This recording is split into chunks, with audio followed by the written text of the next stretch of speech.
मुझे इन कुत्तों से डर लगता है।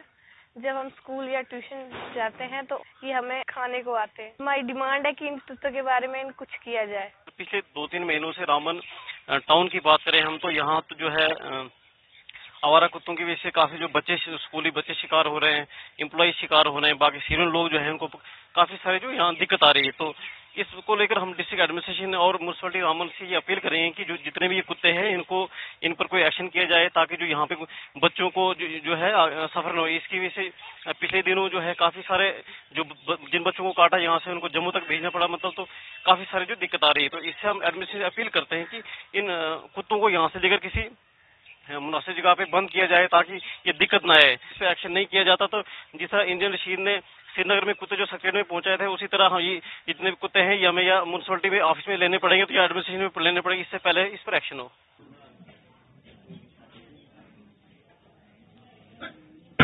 2005 के पहले यहाँ पर एक ऐसा सिस्टम था कि जो आवारा कुत्ते होते थे उनको पॉइजन देते थे।